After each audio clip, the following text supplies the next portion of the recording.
Hi, everyone. Welcome to our webinar today. Thank you for joining us. We are going to be talking about moving women and families forward, a state roadmap for economic justice. I'm Gretchen Borchardt. I am Acting Vice President for Health and Reproductive Rights at the National Women's Law Center. And for those of you who aren't familiar with the National Women's Law Center, we are a nonprofit organization whose mission is to expand the possibilities for women and girls by working to remove barriers based on gender, by opening opportunities, and by helping women and their families lead economically secure, healthy, and fulfilled lives. So today we are going to be talking about how states can advance a broad, integrated vision of workplace policies, laws, and social supports that ensure women and their families are economically stable. Because let's face it, things are not working right now. Our nation's policies are based on outdated assumptions that leave women and their families behind. I'm sure I don't need to remind most of the folks on this call about the kind of barriers women face, but we'll just do a quick run through because you're going to hear some policy recommendations to fix them. So we know that women continue to be paid less than men. We know women don't have access to comprehensive health care services, especially reproductive health care. We know women struggle to access affordable, high-quality child care and early education for their kids. We know women are subject to inflexible and unpredictable work schedules, that they lack basic benefits such as paid sick leave and family leave. They experience workplace discrimination, harassment, unfair treatment. They face barriers in accessing education, and women are prevented from taking collective action. And so what we need in response is really a broad vision that recognizes that these barriers are connected and addresses them together rather than tackling them separately, which is the way that we've been doing a lot of our progressive policies in this country. But now is really the time for advocates and for legislators to advance a broad vision that works to knock down the barriers, that remedies discrimination, that ensures accountability, and that provides key supports that enable women and their families to be economically secure. So this is especially important right now at the state level. We know that social programs and that our civil and constitutional rights have been under severe and sustained attack in a lot of our states, it feels like right now. But we also know that there are opportunities for progressive action, and we saw that we had some wins in 2014 on the ballot in particular. And there's a real opportunity in the states for building a movement to fill in gaps left by federal laws and policies and to move forward. And so this webinar today presents the National Women's Law Center's vision of a broad, integrated set of policies at the state level that's going to advance the economic security of women and their families. And my colleague, Emily Martin, our Vice President and General Counsel, is going to describe the pieces that we identified in our roadmap, which really is an attempt to combine all of the policies that we work on every day into a single agenda and to acknowledge that they're connected. That, for example, if a woman isn't able to control whether and when she's going to have a child, she's not going to be able to move up in her career or to advance in her education. That if a woman can't get to college without help from student loan debt, and if she does get there, she is not going to be able to advance in her education and if she doesn't feel safe on campus. That if women do get a job, that they're not going to be able to keep it unless they have paid leave and affordable quality health care. So again, it's all connected, and the good news is that we know that recognizing that these issues are connected and addressing them within a broad legislative agenda actually resonates with the public. People understand that these things are all connected. And luckily, we have with us Tara Sweeney, who is Communications Director at the National Institute for Reproductive Health. Tara's going to talk about the exciting polling that they did in 2 states showing that voters not only make these connections, but support a broad progressive policy agenda for women. And Tara's going to give a little bit more context to one policy component in particular, which is ensuring that women can decide whether or not to have children through birth control and abortion, because access to reproductive health care is a key component of women's economic security. It's part of our roadmap, and it should be part of broad state women's agendas going forward. I should say our roadmap really builds on the state work that's already being done. I think most folks on the call know there have been the Women's Equality Agenda in New York, the Agenda for Women's Health in Pennsylvania, and there's the Women's Economic Security Agenda in Minnesota, which so far has the distinction of being the first and only state to actually pass a broad women's agenda, and that's why you'll hear today from Lisa Stratton, founder of Gender Justice in Minnesota, who's going to talk about lessons learned from their successes and what they're considering as they move into the next stage of their work on this. So we're really excited to hear from Lisa, and really excited that pushing these agendas at the state level is something that we know there's interest in, there's movement on. In the states, coalitions are already coming together, and conversations about building an interconnected vision are already taking place. So I'm very excited about the program today. I hope you all are too. We're thrilled to have you all joining us. And I just want to have a couple of technical logistics before we get started with the presenters. So for today's webinar, all lines will be on mute during the speaker's presentations. If you have a clarification question or are having any technical difficulties, please use the question function to send your question to the presenters, and we'll make sure to address it. At the end of the presentations, we will be opening up the floor for questions. And at that time, if you have a question, or any time during the presentations, please enter it into the Q&A function, and we will get to it that way. Just so you all are aware, we are recording this, and we will be sharing a recording of the webinar with you in the next few days.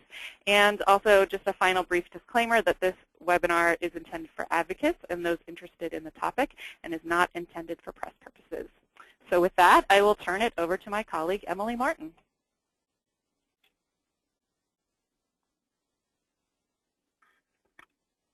Thank you. Let me show my screen and get started. So I'm really excited to chat with you all today. So why an economic agenda for women and families?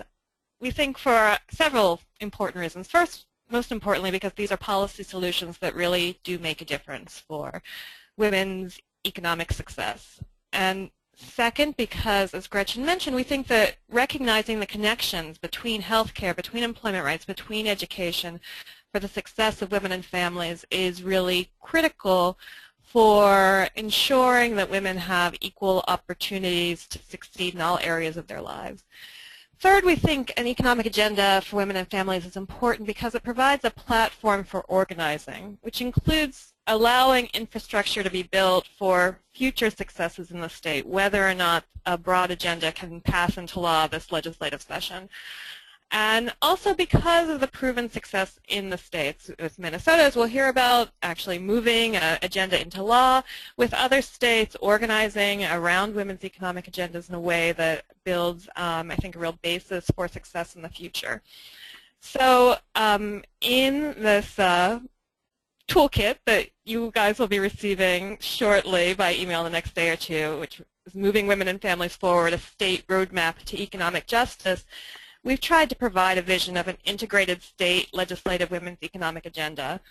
And as Gretchen notes, it builds on and definitely liberally draws from work that's already being done at the state level, where advocates and legislators have stepped forward to advance broad agendas that promote women's health, equality, and economic opportunity. So what does a women's economic agenda do? We think it does a few important things. It increases wages and income supports. It expands access to comprehensive health insurance. It supports workers with family responsibilities. It combats discrimination in the workplace.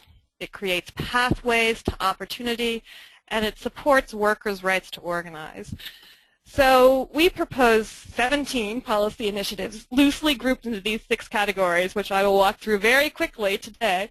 But before I do that, it is important to note that our roadmap is not fully comprehensive. Many other issues are also important to the economic security of women and their families, and the most urgent needs and the most appropriate solutions will definitely vary by state. However, the policies we've chosen to highlight, we think, reflect practical solutions that are already working at the state level.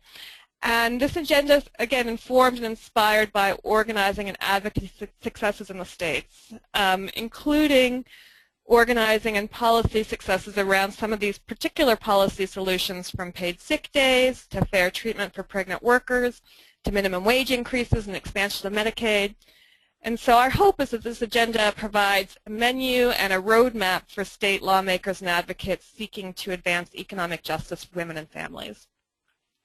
So let's get started with our quick run-through of 17 key policies. First, increasing wages and income supports. We think there are two important ways to do this for women. First, raising a state minimum wage and eliminating the separate tipped minimum wage. Women represent about 2/3 of minimum wage workers across the country, and in every state the minimum wage leaves a full-time worker with 2 children near or below the poverty level. And women's concentration in minimum wage jobs is one reason why women typically make only 78 cents for every dollar paid to their male counterparts. In addition, the federal minimum wage for tipped workers is only $2.13 an hour and hasn't been raised for 24 years, and women are 2/3 of tipped workers. So increasing the minimum wage, eliminating the separate tipped minimum wage, and indexing the minimum wage to inflation will improve women's economic security and help close the wage gap. Second, strengthen family tax credits. In nearly every state, low and middle income families pay a larger share of their income in state and local taxes than higher income families do, because most states rely heavily on regressive sales, excise, and property taxes to raise revenue. But instead of pushing families into or deeper into poverty, state tax policies could improve families' economic security by providing a robust and refundable state earned income tax credit available to people with income from work, and by providing a robust and refundable state child and dependent care tax credit to cover some of the costs of child care, which would help reward and encourage work and ease the strain of child care costs. Expanding access to comprehensive health insurance. Access to comprehensive health insurance is critical to the financial security of women and families.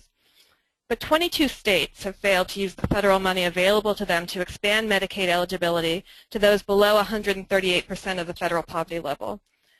And low-income uninsured women who'd be eligible for health insurance if their state accepted the federal money to expand Medicaid are more likely to go without care because of cost, less likely to have a regular source of care, and utilize preventive services at lower rates than low-income women who have health insurance.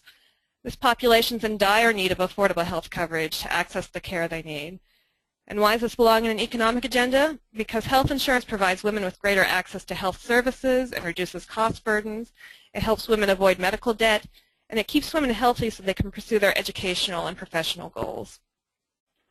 So that's one thing, expanding Medicaid coverage. Insurance coverage for reproductive health care, including abortion, is another critical health and economic issue for women.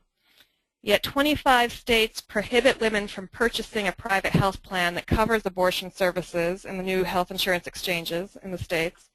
And in 10 of those states, no private insurance plan, whether in the exchange or not, is allowed to cover abortion. And only 17 states provide coverage of abortion in the Medicaid program. And if women are unable to access insurance coverage for abortion, they may face high out-of-pocket costs for these services. And on average, women already have lower incomes than men and face larger health care expenses. So inability to access insurance coverage of abortion only increases the barriers women face, and that's why we think that addressing this is definitely part of an economic agenda for women and families. Next, supporting workers with family responsibilities. For working families, and especially for parents working in low-wage jobs, at times it can be nearly impossible to successfully meet both work obligations and caregiving obligations. Too many employees face unpredictable and inflexible work schedules that shift from week to week and day to day, often with very little notice. And often these very same employees lack access to paid sick days if they fall ill or their child falls ill. In fact, 80% of low-wage workers don't have access to a single paid sick day. And in the event of a serious medical condition of the worker or a family member, or the birth of a child, paid leave is unavailable for the great majority of workers. Affordable, high-quality child care is a necessity for working parents, but also in short supply. So we suggest 4 key policy agenda items to support workers with family responsibilities. First, promote fair, predictable, and stable work schedules to make it easier to arrange for childcare, go to school, hold down a second job, or otherwise meet obligations outside the workplace. State laws could require extra pay for employees when employers engage in the most abusive scheduling practices. They could require advance notice of work schedules. They could protect the right to request a change in work schedules without retaliation. They could discourage involuntary part-time work schedules and prohibit discrimination against part-time workers. Second, invest in child care and early education. Early learning programs are one of the best investments the country can make to support both our current and future economy. These programs ensure that children get the strong start they need to succeed and that parents can work to support their families or go to school and attain the skills they need to improve their economic circumstances. And states can absolutely help meet this need by increasing financial support for child care for low-income families, by increasing reimbursement rates for child care providers, and by making pre-K universally available. Third, ensure that workers can earn paid sick and safe days, which supports families' health and economic security. This will allow employees to take time off for their own illness or to care for a loved one, or to take the steps they need to get help to address domestic violence or sexual assault.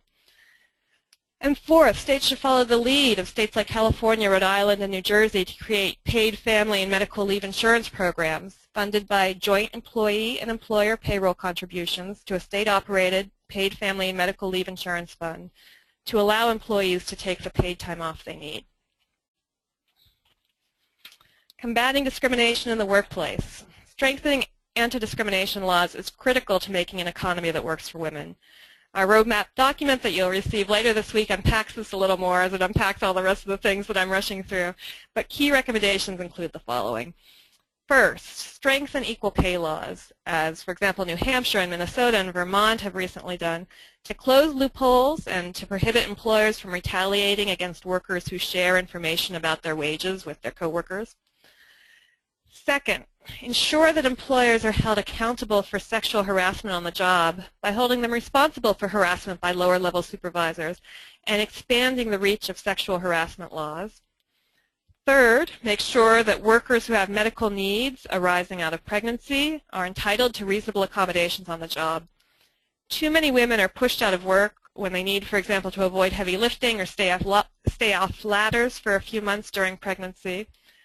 And requiring reasonable accommodations for these women ensures that they won't be forced to choose between their jobs and their health, which is why states like Illinois, New Jersey, Delaware, Minnesota, and West Virginia passed these provisions in 2015. Fourth, ensure that women cannot be punished, threatened, or fired for using birth control, for undergoing in vitro fertilization to get pregnant, or for having sex without being married, through laws that make clear that an employer cannot take adverse employment action against an individual based on his or her reproductive health care decisions. Fifth, discrimination based on sexual orientation and gender identity rests on many of the same gender stereotypes as sex discrimination, which is one important reason why a women's economic agenda should include broad prohibitions on sexual orientation and gender identity discrimination at work, at school, in housing, and in places of public accommodation. And sixth, states should act to prohibit employment discrimination based on family responsibilities or caregiver status. In a 2014 study, 36% of all parents said that they didn't receive a promotion, a raise, or a new job due to parenting responsibilities. Workers should be judged based on their performance at work, not their responsibilities at home. Now, how do we create pathways to opportunity? Education provides these paths, and it's particularly important for women's financial success, given that for women it takes a bachelor's degree to avoid being overrepresented in low-wage jobs. But the rising cost of college education imposes a particular burden on women who are paid less than men, even with a college degree. So states should act by adopting student loan programs for full and part-time post-secondary students that offer interest-free student loans, not only while in school, but also during repayment, with total loan forgiveness for students who meet certain criteria. And states should also allow undocumented students in these post-secondary programs to pay in-state tuition rates and to access state-based financial aid. In addition, in order for women to succeed in school, they must be physically safe. But 1 in 5 women is sexually assaulted while in college, and only 5% of sexual assault survivors report their victimization to the police. So states should require schools to take steps to make their campuses safer, ensuring that student survivors are not denied their rights to equal educational opportunities by working to increase the reporting of sexual assault and to improve transparency on the prevalence of sexual violence on campus and the effectiveness of schools' prevention and response efforts. And finally, a women's economic agenda should support workers' rights to organize. Unionization is particularly important for women because the benefits of union membership are especially pronounced for women workers. Women who are union members earn 33% more than their non-union counterparts, and they have a smaller gender wage gap. They're more likely to have access to paid sick days, paid family leave, vacation, retirement, comprehensive health insurance, but workers' rights to organize are under attack. Nearly half of the states have enacted right-to-work laws that hinder workers' efforts to organize and bargain collectively.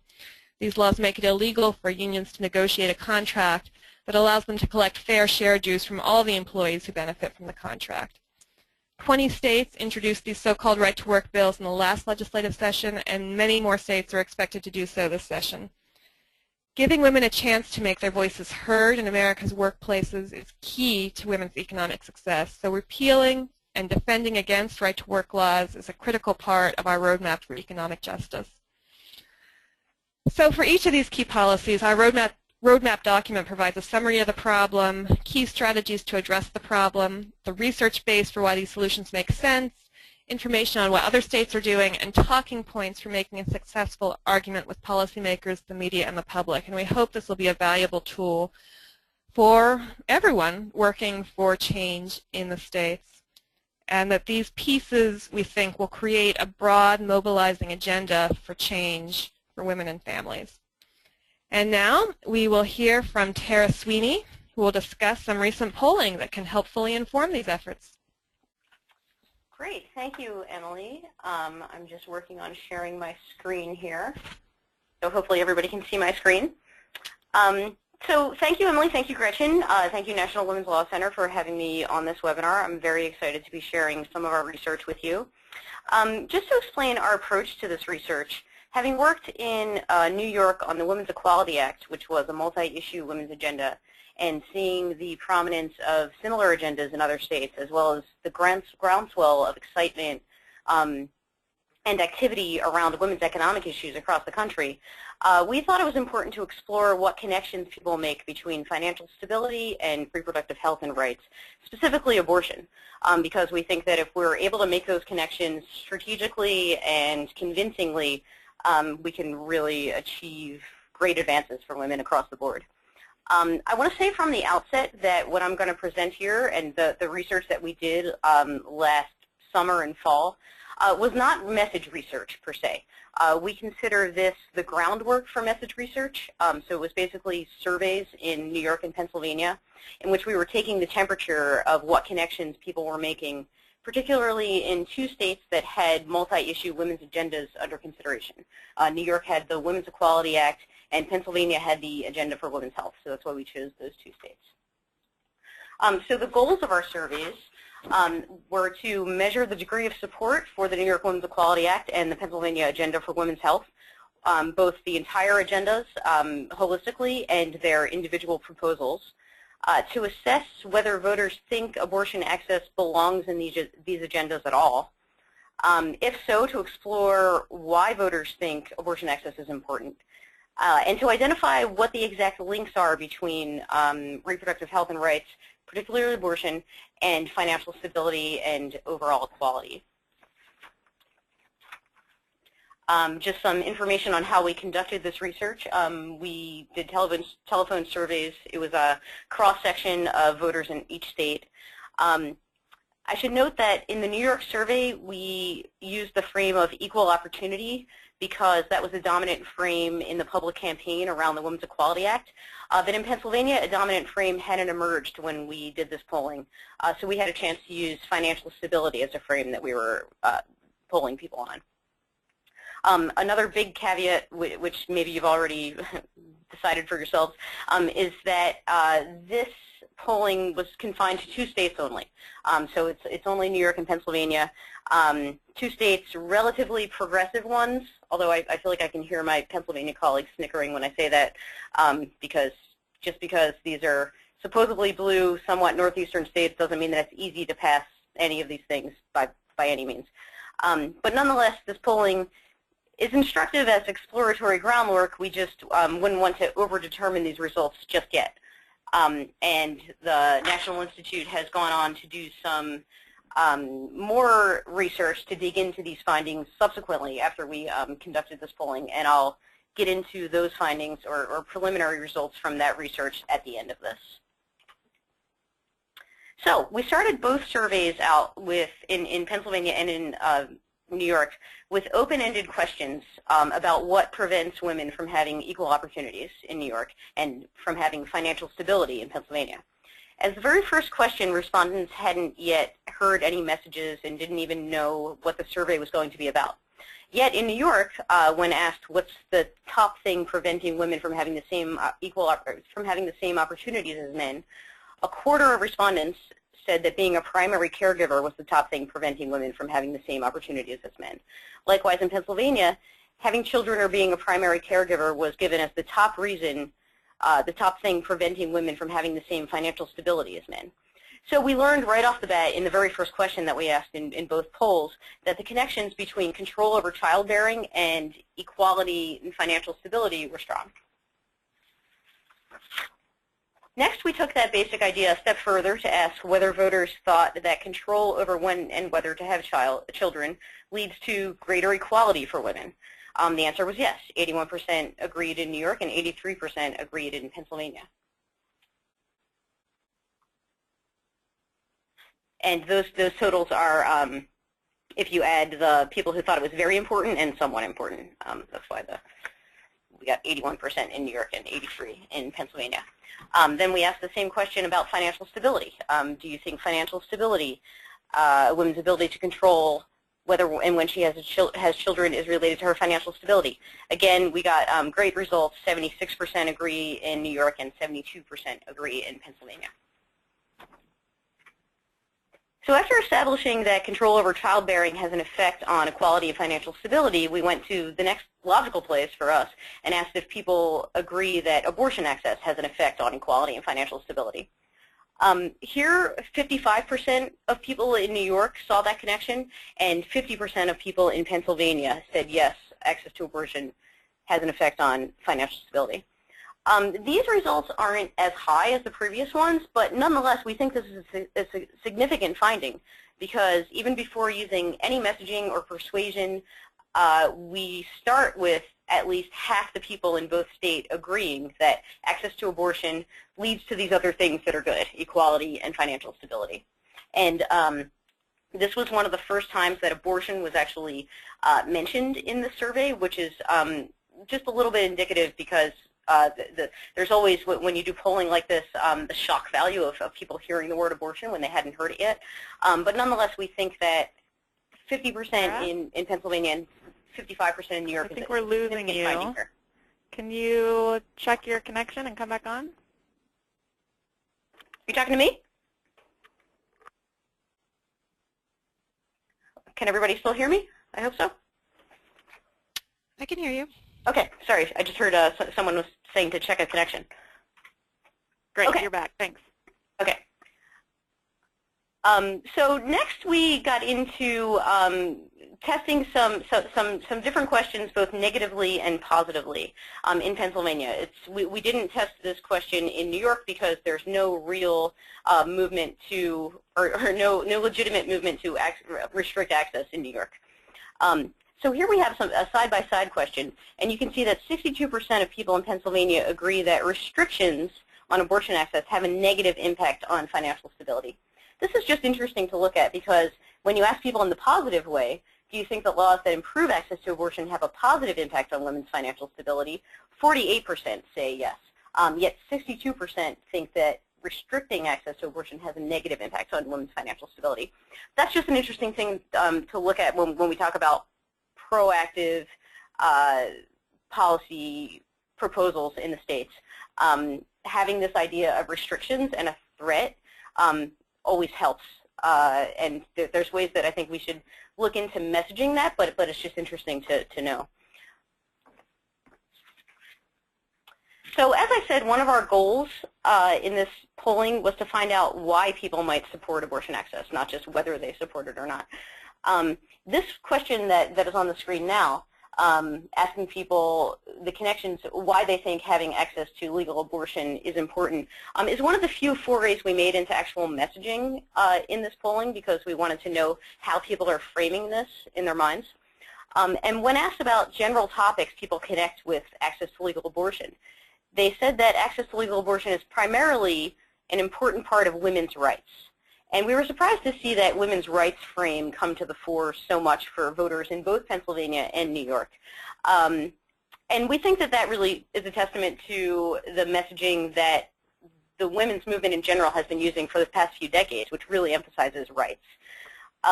And so it's interesting that rights was so top of mind for people. The second most prominent connection people made was between access to safe and legal abortion and women's health care, which probably also speaks to some of the dominant messaging that's been happening. The third most prominent connection was between access to legal abortion and a woman's ability to continue her education. And then the fourth most prominent connection was between access to legal abortion and financial stability. So those were the top four. As you can see, most of the numbers are pretty similar.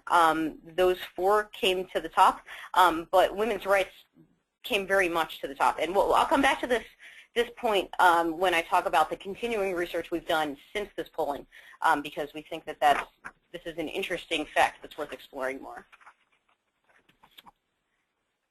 So moving into support for specific legislative goals, we read a brief description of each legislative package to respondents in both states, and then asked people if they support the packages, the overall packages. 48% said they supported in, 84% said they supported it in New York, and 80% in Pennsylvania, which is pretty great, I think. The number in New York tracks with independent polling that's been done over the last few years in New York. And I'm not sure if there's been independent polling in Pennsylvania, but that 80% number is still very significant because when we started this polling, there hadn't been a whole lot of public attention on the agenda for women's health, so people hadn't heard about it that much. So we knew that the full packages were very popular, but we wanted to dig into support specifically for the abortion provisions in each package. Here we see that support for the abortion-specific proposals are very popular. In Pennsylvania, that first provision listed there tested the highest of, I think, any of the provisions in the agenda for women's health at all. So making sure politicians can't force doctors to give patients medically inaccurate information about abortion had 82% support. So that was even higher than some of the straight-up economic proposals in the agenda.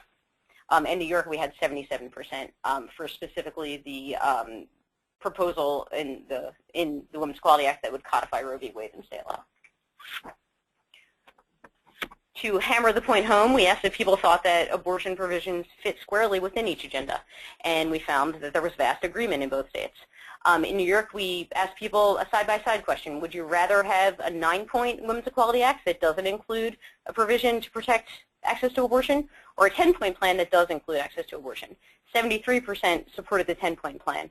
And then 76% in Pennsylvania said that they would support, they think that it's important for the agenda for women's health to address issues around reproductive health care, including abortion.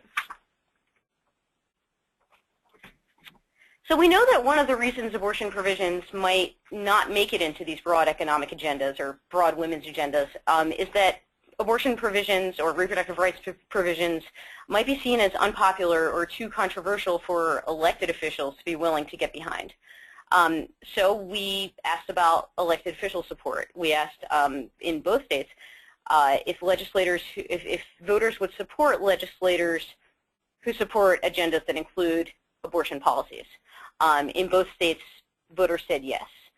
They'd be more likely to vote for elected officials who supported women's agendas that included abortion access. And then the flip side, in Pennsylvania, we asked, would you support elected officials who wanted to restrict abortion access? And Pennsylvania voters were 60% less likely to vote for anti-choice electeds. Again, these numbers are very important, we think, because proving to elected officials that support for proactive abortion policies is politically viable is just so important to the outcome of these agendas, and something that, frankly, we haven't done enough of as a movement. So the more that we can bolster politicians and elected officials' support for proactive abortion policies, the better we'll fare in the end. So quickly summarizing the New York and Pennsylvania polling, some of the conclusions that we drew from this polling were, first, not to be afraid of these agendas, that they have a lot of support, especially the abortion components within the agendas. Second, the support spanned all demographic groups, which was very interesting. I didn't get into demographics here, but I have a lot of demographic data if you want to get in touch with me afterwards. Even surprising demographics like Republicans and rural voters supported these agendas. Third, when asked why abortion is important, people said that it's because it's an important part of women's healthcare, equality, and rights, which is very interesting. And finally, constituents want their elected officials to protect access, not restrict it. So as I said in the beginning, we took this polling as a very preliminary step, and from there we've embarked on some continuing research. We've started to do qualitative research in a handful of other states outside of New York and Pennsylvania to get underneath some of the data from this poll, frankly because we looked at this poll and thought, well, this is a little too good to be true. What do people really think? We needed to do some focus groups and some qualitative research to get underneath some of the answers that were given in this poll. We're in preliminary stages of that research right now, so I can't get into it that much, but I wanted to share some insights from that continuing research with you. First, an interesting point is that the starting point and the goal of what you're trying to accomplish are very important. When the goal is to advance an abortion provision on its own, then an economic argument might not be that helpful, because we're finding that an economic frame for an abortion measure can evoke judgment and resistance. And an indicator came out in the framing question, I think, that we asked in the polling. When we asked people, why do you support access to legal abortion, financial stability wasn't one of their top answers. Their top answers were rights, health care, women's safety. So we think that when the focus is on advancing an abortion provision or talking about abortion, then an economic argument might not be the best way to go about that.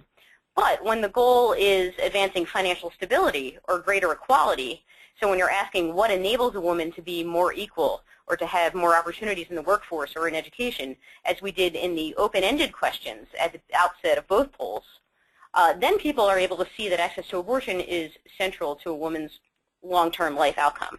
This is a pretty nuanced point, but we think that it's one that will bear fruit and that we're continuing to test in some of the focus groups going forward. Some of the other insights that we're reaching are that it's important to allow people to draw their own conclusions. When people have time to think about it and can make connections for themselves, they agree with us more so than when we lead them to a point. Then they start to react against us. And a final point from the continuing research is that this connection is more evident, the connection between reproductive rights and financial stability is more evident when you focus on a woman's long-term life path and when you contrast two possibilities.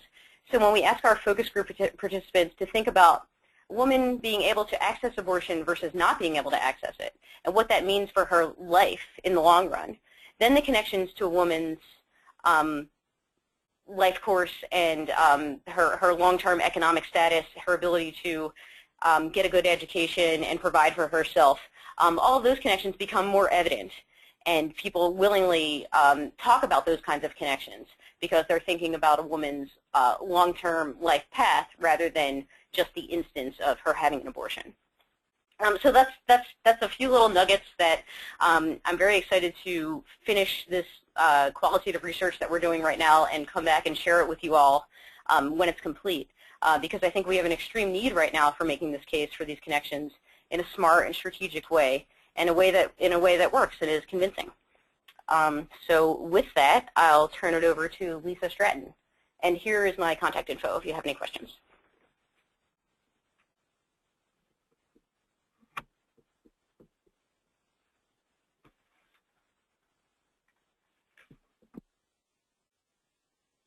Hi, thank you, Tara. I wish we had had the benefit of your polling and research before we put together the Minnesota Women's Economic Security Package.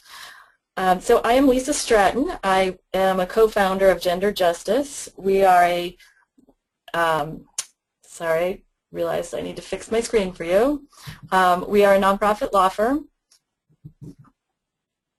and we work on gender issues in a broad sense. We not only deal with women's rights issues, but we look at issues that are related to any gender barrier.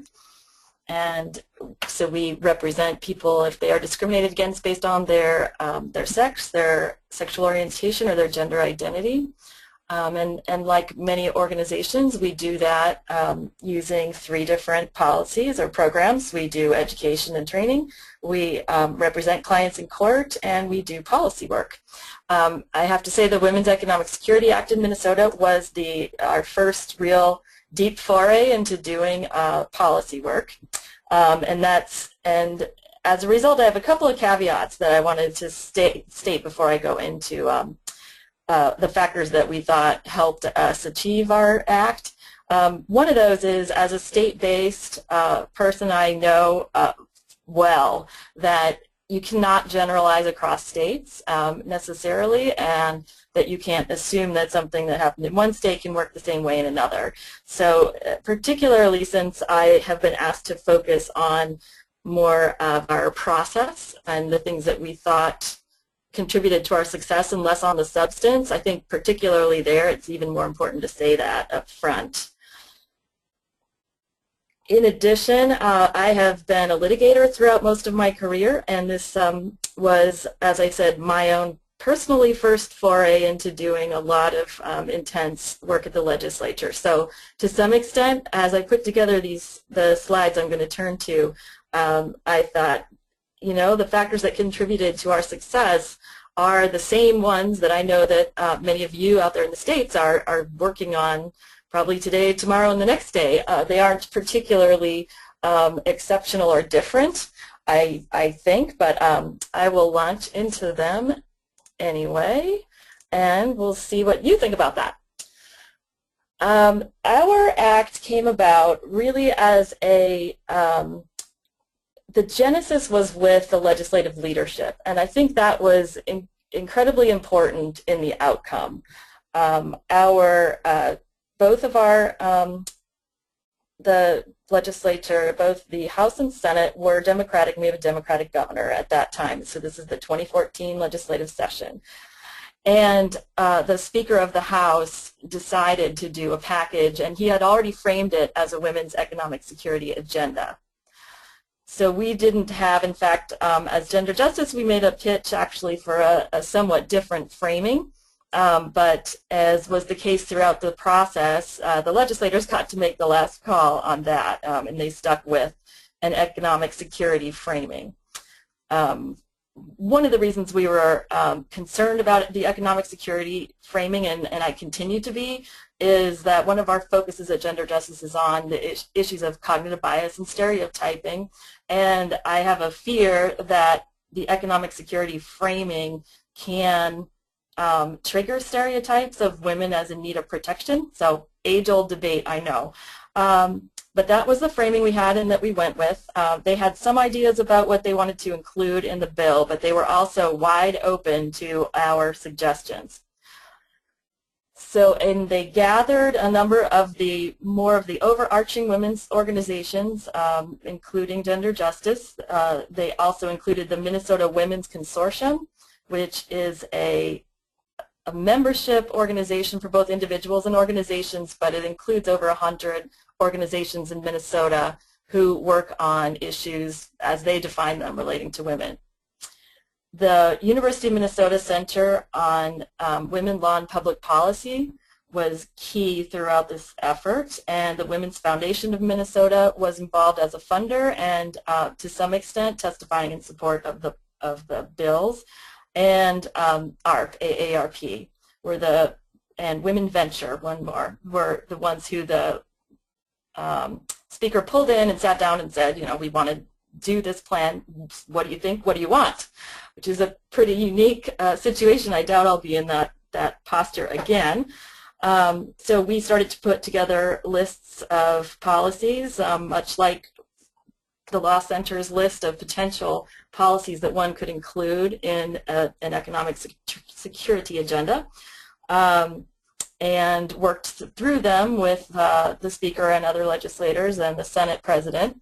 And we ended up with, this slide, it's a lot of text I know, but this is how we characterized our initial policy proposals, which, as you can see, were fairly vague at the beginning. They're really more like goals.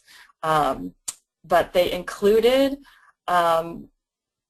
the balance of work and family responsibilities turned out to be a very big part of our agenda. There are 3 or 4 bills that relate to that. And the clustering of women in job sectors is another one that we wanted to take on. And I mention it because it's actually not in the law center's list. And it would be something that if you wanted to look at our act, there you would see an example of what we tried to do. It's a tough one. It's a tough one to crack. And by the end, when we were discussing our results, we were similarly conclusory because it would take me probably 5 solid minutes to go through everything that we attempted to do, and most of which we actually accomplished. So I'll just move on quickly to what I think are some of the whys of our ability to pull this off last year. One of those is, I mentioned the Women in Public Policy Center at the Humphrey Institute, and the Women's Foundation have for a very long time partnered together on a research report that they put out every 2 years. They call it the Status of Women and Girls in Minnesota. For those of you familiar with the Institute for Women's Policy Research, the work is similar to a lot of the reports that they put out, but it's all compiled into one report. And they also do a sort of a listening tour around the state in the off year when they're not doing the report. So this was this is some of their graphic that they use when they are going around. They call it the Road to Equality Tour. So the research that was in that report formed the basis for a lot of the policy recommendations and allowed us to back up all of our policy recommendations gave us the statistics and a demonstration of the need that was Minnesota specific. So as I mentioned, the commitment of our legislative leaders was a tremendous factor. What you see, Minnesota Senate President Sandy Pappas there, Representative Paul Thiessen, who was the Speaker of the House, were both instrumental, and they provided leadership throughout. But the first thing that we did once we came up with our agenda, and so as I said, I'm going to focus on not the agenda itself, but the steps that we took that we think contributed to the positive result.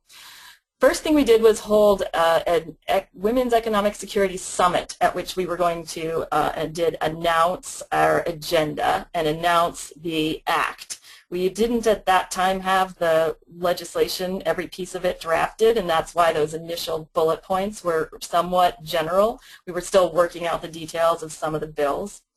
And this picture is actually from 2015. The ones that I have in here are from 2015 because completing the circle this year, this January, we did the exact same thing again, and we think we're poised now to continue to do that on an annual basis. And this year there was so much interest. There were over, there were 300 people probably around, I think, came to the summit. And we tailored the presentations at the summit both as an opportunity for legislators to sort of present the bills that they were sponsoring. This is a representative from Minneapolis who was sponsoring the equal pay parts of our bill. And tailored the presentations around the policy need, but also brought in the individual stories, the stories of people who are affected by the policies. And again, so this is our event this year.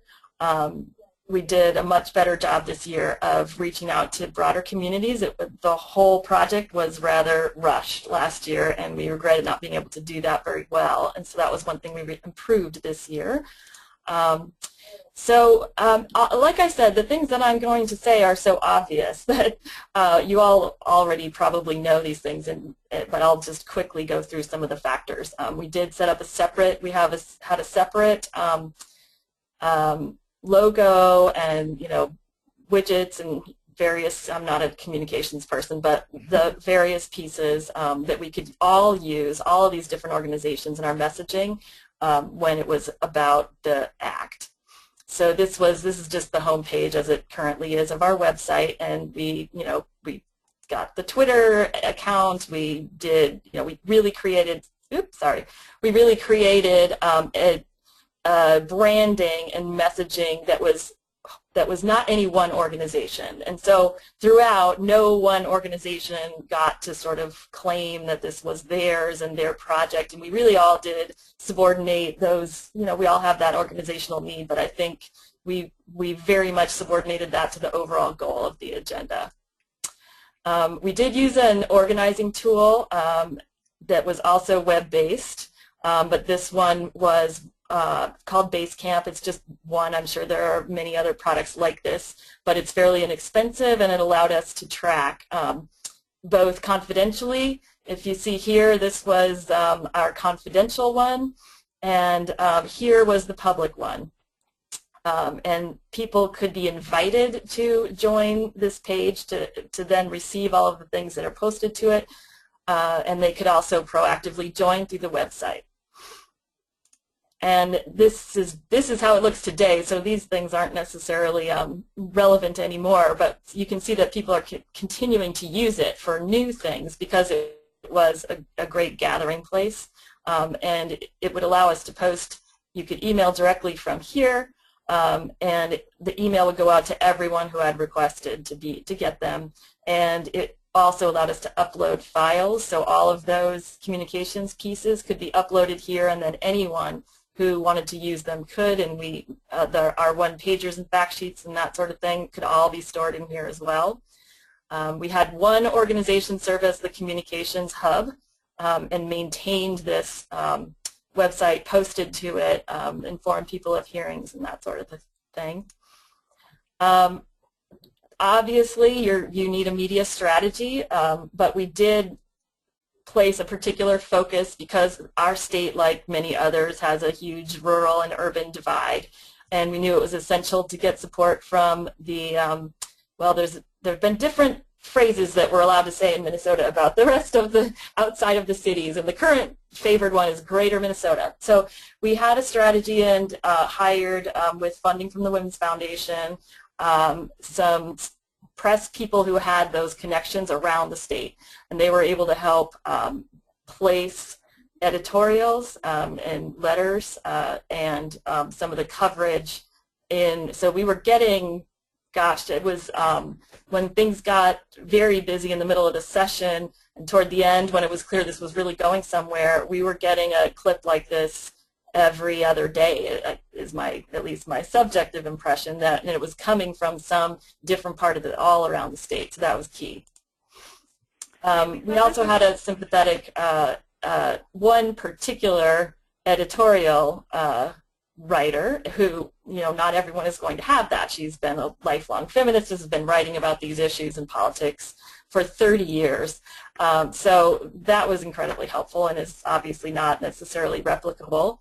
But the overall editorial board at the end characterized the passage of the bill as a catalyzing moment that has the potential to set off the next major wave of activism and policy advances for women and their families.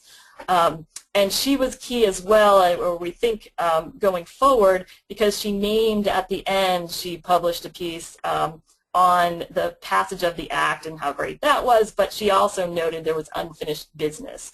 So she was able to kind of, that reporting on the things that didn't pass helped us launch into next year messaging.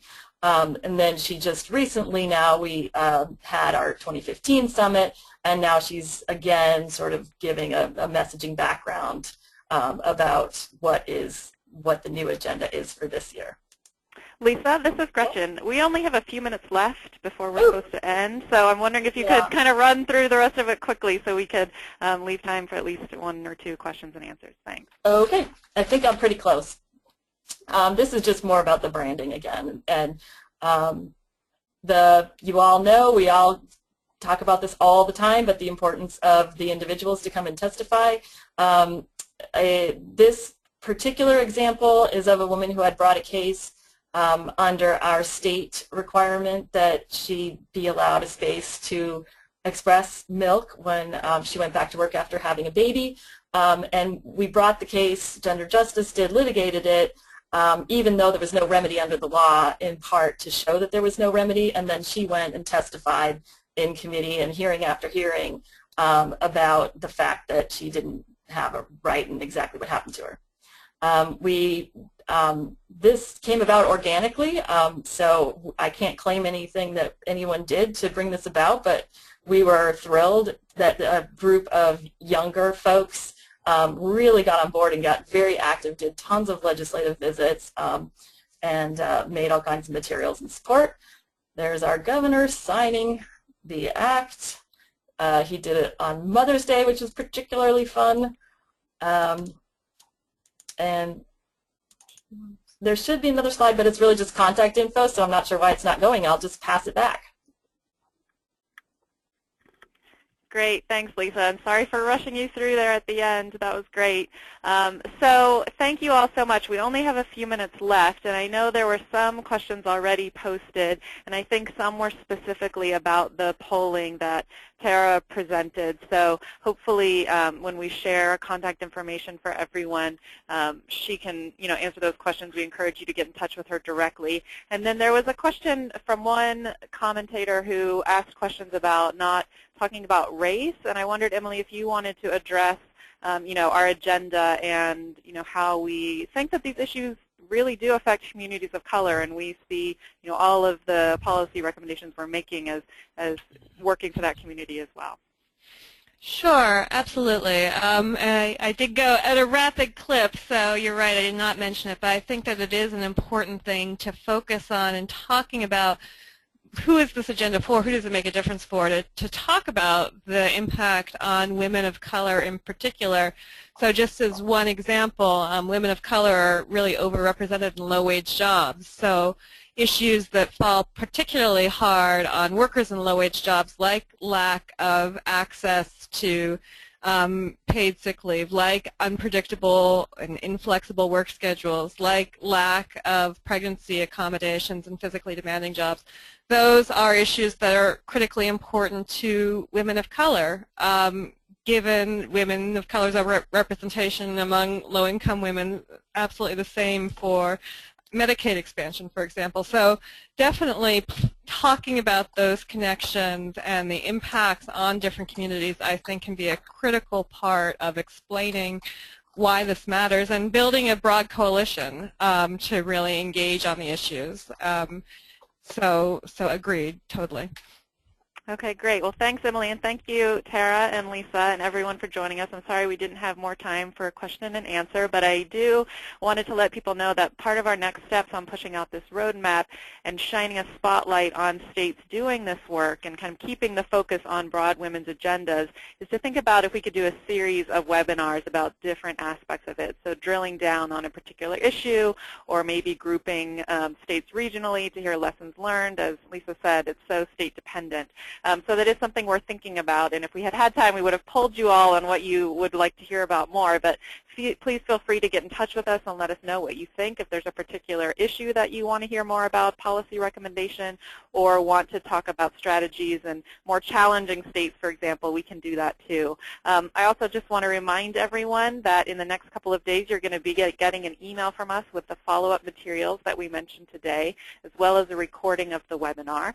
And you can also go to www.nwlc.org/roadmap to get a copy of our state roadmap to economic justice that we just launched today. And that will also be included in the follow-up email that we send. So thank you again so much for joining us, and enjoy the rest of your evening.